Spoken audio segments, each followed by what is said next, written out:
বন্ধুসকল মোৰ এটা নতুন ভিডিঅ'লৈ আপোনালোকক স্বাগতম জনাইছো মানুহৰ বয়স এজন মানুহৰ সঠিক বয়স আজিৰ ডেটলৈকে কিমান হৈছে দিন মাহ আৰু বছৰ কিমান দিন কিমান মাহ হৈছে কেনেদৰে উলিয়াব পাৰি তাৰ এটা চমু পদ্ধতি আমি আলোচনা কৰিম ধৰি লওক আপোনাৰ বয়স আপোনাৰ জন্মৰ তাৰিখ হৈছিল 09081989 আৰু আজিৰ ডেটত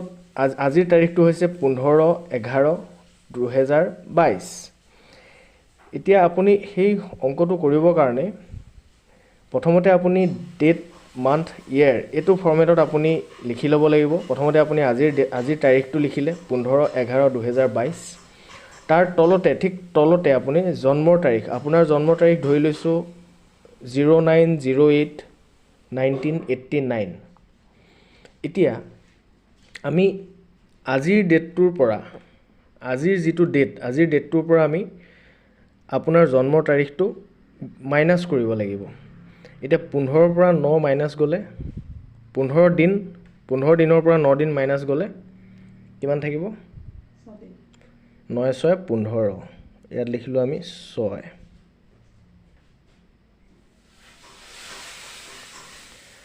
তাৰপিছত থাকিলে আমাৰ 11 পৰা 8 গলে 3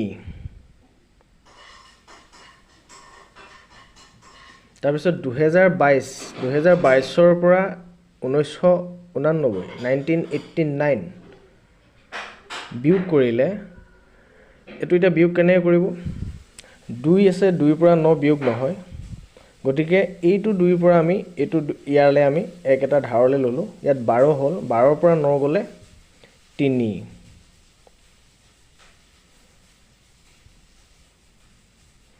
ইয়াত থাকিলে 1 1 পৰা 8 বিয়োগ নহয় গতিকে এই 2 পৰা আমি ইয়ালে এটা ধাৰ ললো এই 2 পৰা 0 লে ধাৰ ললো 0 10 হল 10 পৰা 2 লে আকৌ এক এটা ধাৰলে ললো গতিকে ইয়াত 9 থাকিলে ইয়াত 12 ইয়াত 11 হৈ গল 11 ৰ 8 গলে 3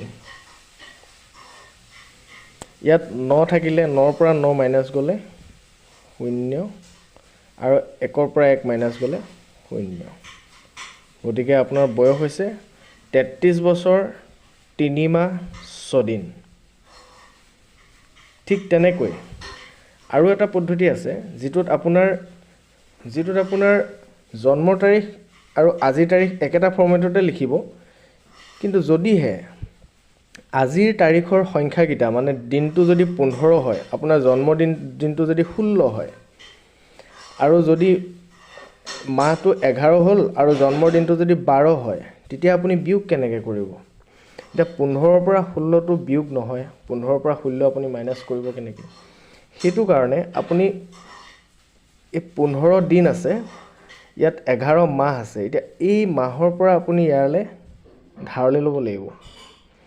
এতিয়া মাহৰ পৰা দিন ইয়ালে ধাৰলে ললে আপুনি এটা দিন হিচাপে ল'ব নোৱাৰিব আপুনি এটা মাহ হিচাপে ল'ব লাগিব গতিকে 11 মাহৰ পৰা যদি এটা মাহ আমি 15 দিনলে ইয়ালে মানে ধাৰলে লওঁ 30 দিন এটা আমি ধাৰলে ললো যেহেতু 11 নম্বৰ মাহটো নৱেম্বৰ মাহটোত 30টা দিন থাকে গতিকে আমি এটা মাহ আমি ইয়ালে ধাৰলে ললো ইয়াত থাকিলে 30 দিন এটা আমি ধাৰলে ললো এটা 30 দিন আৰু 15 দিন প্লাস কৰি দিলে আমাৰ কিমান হ'ব ইয়াতে মই লিখি লৈছো 30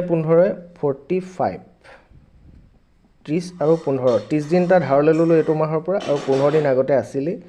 45 হল 45 ৰ পৰা 16 মাইনাস কৰি দিলে 45 ৰ পৰা 16 মাইনাস কৰিলে আপোনাৰ 9 6 15 29 ডেজ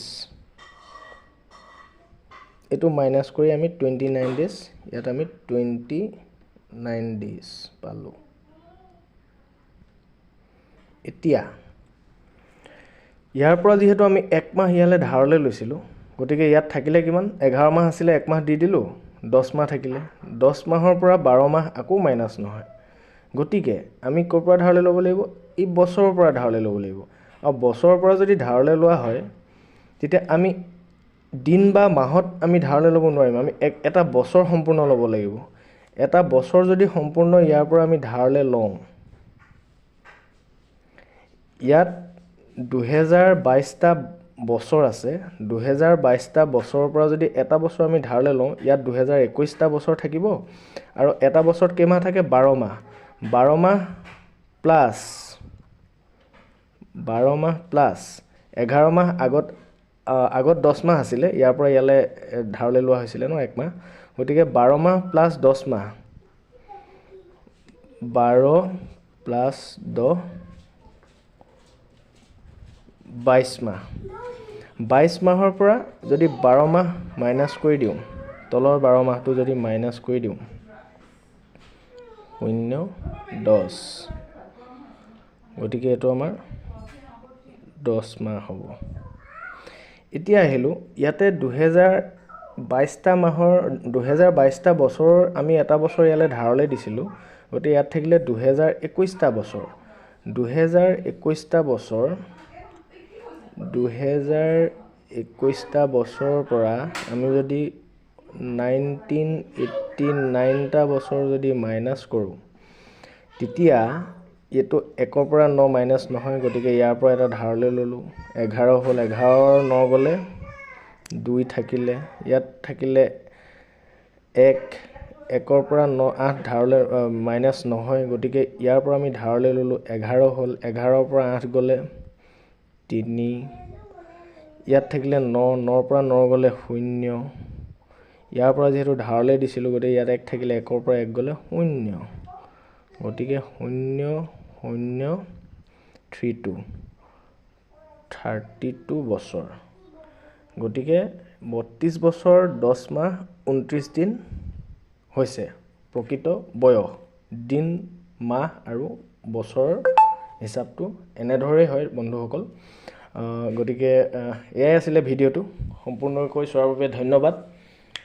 নিশ্চয় ভিডিঅ'টো চাই ভাল পাইছে, ধন্যবাদ।